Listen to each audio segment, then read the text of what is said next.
Welcome to the final episode here of Drew's Baseball Crew for season one of it, I guess is how we're wording it, right? The reason it's wrapping up, baseball season's wrapping up here. So, yeah, that puts an end here to season one of Drew's Baseball Crew. Drew's Basketball Crew will be running it in a couple weeks, is when we'll be starting that. Same concept, NBA DFS for Tuesday night. That one's going to be a lot more tricky with some last minute scratches and whatnot, but we'll work around it. I assure you that.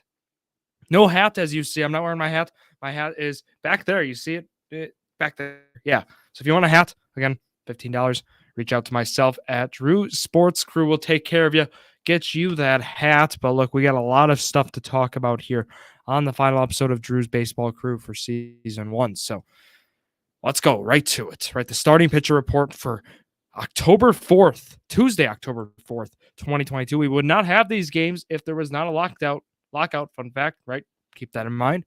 But because there was, we got some later baseball by 3 days. Still counts. So let's go through. It gives us another episode here of the Baseball Crew, right? So starting pitcher report, a lot of double headers. So keep that in mind. What leagues, what slate? Again, I always like to give that disclosure before we start. So here we go. Jameson Taillon of the New York Yankees has a decent matchup here against the Rangers. However, the expected stats are not in Taillon's favor. The Rangers XBA of 283 against Taillon with an xWOBA of 393. So probably not a guy we're looking at. Garrett Cole, if he's starting on Tuesday, it gets tough. So I'm looking at teams that are playing for something and are not playing for something. The Milwaukee Brewers might not be playing for something tomorrow, being kind of like that lone team. Otherwise, I mean, there's playoff position being fought for, but I'm saying like the Phillies too. So once teams start getting locked in place, which I expect in the next coming days, which some teams already are locked in their place, where you might see some players getting benched for those teams that do not have buys. So the 3 through 6, when we see those spots get locked up, we're going to see some players getting benched. Just want to throw that out there. So I'm really looking at some of these losing teams with opportunity. So just keep that in mind throughout this, and also with starting pitchers. So we might be looking for guys who, let's say, they're having prove-it games. They need this last month of the season to really prove where they are on the roster for next year, right? So that's where I move down and I look at Eduardo Rodriguez of the Detroit Tigers. Awesome numbers against the Seattle Mariners roster for his career, XBA of 222. Also, with an xWOBA of 268. He's a guy I'm looking at, right? He fits that category. Missed a lot of time this year, right, due to personal matters. Why not, right? I mean, I know I'm seeing it as, what is this? It's showing as a doubleheader. I don't know right what's going on right now on Baseball Savant, but if he's pitching tomorrow, so I'd still be looking at him. I think their times are messed up. Just want to throw that out there, but yeah, looking at Eduardo Rodriguez as a potential guy. Otherwise, Javier Assad for the Chicago Cubs is a guy I'm looking at, XBA of 254 for Assad. So he's someone I'm like, yeah, I mean, against the Reds, it's Great American Ballpark, so that's kind of where I get hesitant, but still could be something. Probably my favorite upside matchup of the day, Braxton Garrett against the Atlanta Braves, an Atlanta Brave lineup that strikes out a lot. The Marlins have showed, I mean, they're having proved it last week here, Don Manley's last week managing the club. I totally see Braxton Garrett having a 6-inning, 10 strikeout start with like 2 earned runs or something. Why not?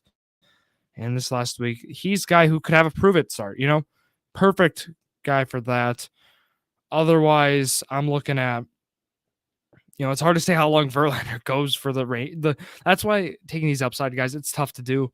Cole Irvin, who has not so great numbers against the Angels, but at Oakland Coliseum, probably not. But his opponent, Michael Lorenzen, perfect guy and perfect numbers too. XB of 188 for Lorenzen against this Athletics roster. I'd be looking at Lorenzen as that other guy. I would be confident in pairing Michael Lorenzen with, let's take the Braxton Garrett when I was all over, and or maybe even Javier Assad.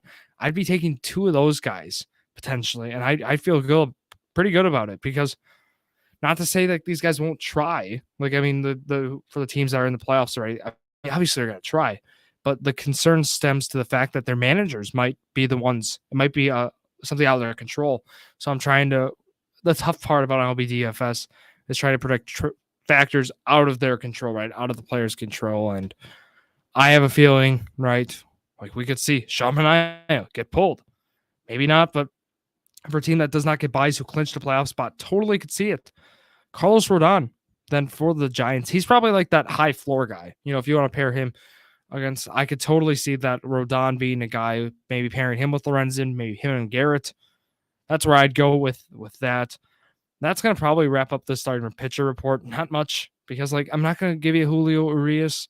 Well, maybe him as a start, just based on how it will line up for the playoffs for them. But like, I can't suggest, you know, some of these teams, they're going to need some of these players. Like Jeffrey Springs of the wild card round, they're going to need him. So I can't see him going long at all tomorrow. But that's where I'm at that. Let's go. Let's talk position players here. So like I said, we're going to probably go for some, you know, lesser names, maybe, if I word it like that, as guys who could have some prove it games. And yeah, let's go right away to at catcher. I'm going through it. I like Jonah Heim of the Texas Rangers as a guy against Jameson Taillon. Depends what game you're getting him. Maybe even in game 2 against Garrett Cole, I could get behind that. So that would be one of the first guys. Danny Jansen against Mike Baumann. That's just the matchup there. He's got some numbers off him for his career. Good ones. Austin Nola of the Padres is 3 for 7 off of Carlos Rodon for his career. Again, a small sample size, but maybe something you want. Again, when I say like lesser names, it doesn't really, you know, get much exciting after those guys. Like Connor Wong, if he's starting at catcher against Jeffrey Springs, again, how long he's going to go, but Wong could have some decent numbers there. Look, I think catcher's just a position I'm not a fan of, but like otherwise, Salvador Perez against Cal Quantrill, he's got 286 career average off him. It's something, but otherwise, like the matchups are just so bad. 1 for 11 for Stassi against Irvin, 1 for 7 for Jeffers, 1 for 7 for Murphy. Just terrible numbers. Narvaez doesn't have a hit off Gallen, so there's 4 catchers right there. So you see my struggles with this. Otherwise, like Tucker Barnhart against a lefty there. If it's Marco Gonzalez, maybe Luke Malley of the Guardians if he's playing, or over Hedges, maybe him against Lynch. But like these are like really deep catcher names I'm throwing at you. Let's go to first base, right? Catcher, I'll just give you those guys. Pick which one based on matchup you like the most. I'd be suggesting Jonah Heim if you're getting him against Taillon. Otherwise, Connor Wong if he is starting against Springs. Let's go to first. JD Davis, if he gets the start, if he is first base eligible, I think there's 2 ifs there. Off Sean Manaea. Why not? I like that there for JD Davis of the Giants. He's 500 for him off in his career with a home run. Otherwise, a gimme, of course, of Paul Goldschmidt, you're getting him against Bryce Wilson. Again, I believe that's a doubleheader, so just check that out. 5 for 7 with 2 home runs off Wilson. Please, you know, get him in your lineup. Pay up there at first base. I'm just fine with it. Matt Duffy of the Angels off Cole Irvin. I like that. 2. Otherwise, you know, again, some prove it guys. Alfonso Rivas off of Luis Cessa of the Reds. And then remember, it's Great American Ballpark. 1 for 3. Again, smaller sample size, but I feel good about that matchup with Rivas. I mean, a guy who really needs to prove himself this last week. Could totally see a nice game here in the last 2 games of the year, right? We could totally see it happen. Vinny Pasquantino off Cal Quantrill. It's another name you'll hear a lot. So I'd kind of leave it around there. But if you want some other names, right, you can still pay up. Vlad Guerrero Jr. against Mike Baumann. Totally see that. Otherwise, Pete Alonso off Paulo Espino. He's got 2 doubles off him for his career with an OPS at 1,000 there. So Well, that's where I'd roll. I mean, gave you my names, of course. And then CJ Crone, I stay away from when he's not at Coors Field. He's not at Coors Field, so you're staying away. Second base, let's roll it here. Andres Jimenez off of lefty and Daniel Lynch. I'm all for it in your lineups on Tuesday. Let's do it. Also, Brendan Donovan. He's leading me off for the St. Louis Cardinals. I know the Cardinals are kind of like in that spot. Like, what are they playing for? I still like Donovan. I feel like he's still a guy who's going to get playing time if they're sitting guys, right? He's the rookie, newer guy. Why not? Luis Garcia of the Nationals is my other favorite second baseman. I'm going young second basemen, guys who need prove-it games. Luis Garcia off Carlos Carrasco is someone I'd be looking at. Get him in your lineup if you can. Otherwise, it's I mean, I'm just looking at those main guys for sure. Whit Merrifield, maybe, if he gets a start, depending if they're benching some players. Michael Massey, is another. I feel like I suggest him every week, but I'd probably take Luis Garcia, by the way, if you're getting him against Taijuan Walker as well. Keep in mind, another doubleheader, of course, as I mentioned, lots of doubleheaders today or tomorrow. Christian Arroyo being the last one, but I'd go with Garcia or Donovan. You pick your choice. You'll get him for cheaper price, and that will pay off. If you just want points, though, or David Fletcher, not a big power guy, not a big XBA. What am I saying?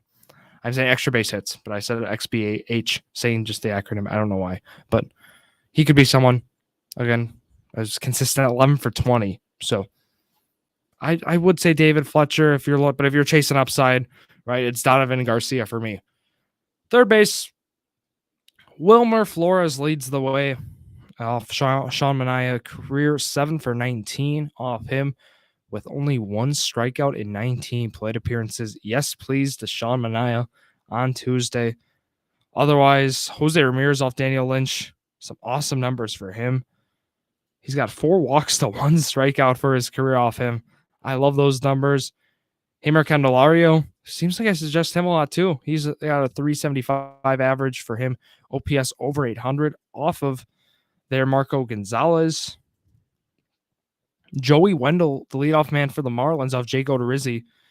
Like him as a potential matchup in there. Otherwise, I get those top ones. I go like Gunnar Henderson off Mitch White if Henderson's playing there. But I'll probably end that there for third base. I don't want to give too many names for third. I feel like I gave a consistent group in Flores, Candelario, and like Wendell, I'd say. So, shortstop, it's led by Tommy Edman, the whole Cardinals offense against Bryce Wilson.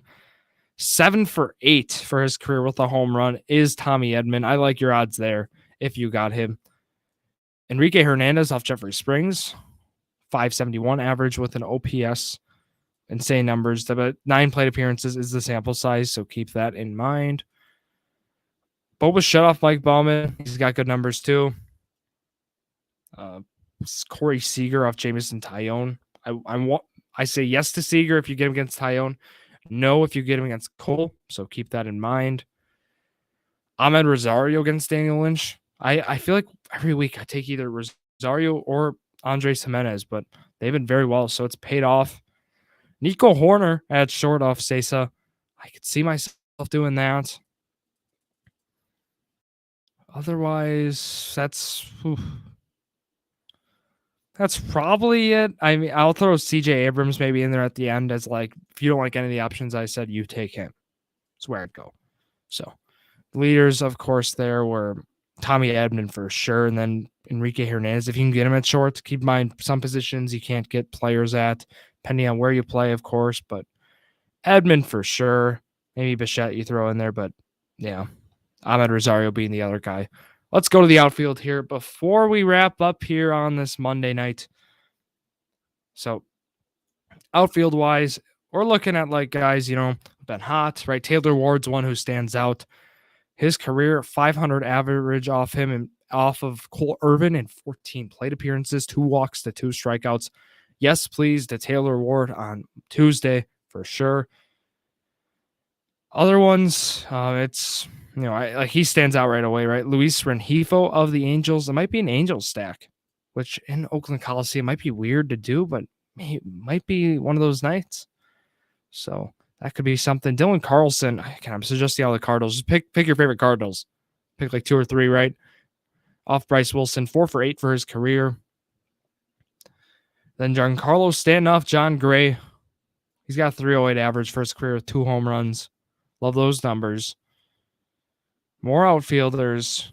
Mike Trout. Yeah, take Mike Trout. You can pay up maybe. Get some good numbers there for Trout. Wayne Thomas, if he's playing for the Nationals, I'm for it. Go ahead, insert him off Taijuan Walker. It's got good numbers for him. Again, I suggest Tigers. It feels like some weeks too much, but Victor Reyes is one I feel like you got to get in your lineup. 3 for 7 for his career off of Gonzalez, and just overall, like I mentioned, the Tigers lineup as a whole having good numbers off him. I feel like he's going to be put in some good situations on Tuesday. So love that for him. Otherwise, it's same old guys I mentioned. Again, I've suggested a lot of Blue Jays. That continues with George Springer, who as leadoff hitter for that lineup. I think that could be a good source of run production. Jurickson Profar, depending on where he's in that lineup, maybe against Carlos Rodon. The numbers certainly prove it. He's got 3 walks already and only 8 plate appearances off him, plus some good other numbers. Otherwise, if you want to take the Cardinals DH, I don't know if they're gonna probably play Pujols, which has really hurt Corey Dickerson. There was originally gonna be that platoon. Corey Dickerson could be that guy, depending on if he's DHing that night. Otherwise, Riley Green, why not against Chris Flexen? Again, depends if you're getting him against Gonzalez or Flexen. No to Gonzalez, yes to Flexen. That's where I stand on that. But outfield, I don't know. It gets MJ Melendez is my other one. I always suggest those young Royals. It's always good to insert them for a cheap price in your lineup. Otherwise, those were kind of the main guys I've been looking at this whole day, scouting it out. Those are the guys I felt put you in a best spot to win. So I'm going to probably wrap it up there for the outfield. I know a small outfield sample size, but I think if I keep it smaller too, that gives, that keeps it a pretty good feel for the guys I like. So those are probably the outfielders I will suggest for you on Tuesday. So that's going to be my lineup. Again, it'll be on social media at Drew Sports Crew. So you can find all that information there. You'll find it there. Nolan Gorman, by the way, outfield. Yes. And Eric Haas as well, if he is outfield eligible against Marco Gonzalez. I just saw those last minute. I missed them. But there we go. That is it here for Drew's Baseball Crew. Again, good luck tomorrow. Hopefully your winning lineup thrives tomorrow. And then again, Fantasia Sports, you got to come join me on it. They're giving away free stuff right now. They're giving away, if you enter contests, you're getting stuff. It's excellent. Come join the fun, right? I'm on it. Have my league too. Looks like I'm going to be going 2-2, unfortunately, but so far in the first 4 games in the fantasy football realm, but look, they have fantasy baseball, daily fantasy baseball in there. Some good stuff there. So again, that's going to wrap it up for myself, Drew Skyber. Thank you all for listening here to season 1, wrapping it up here. So thank you, everybody. Good night.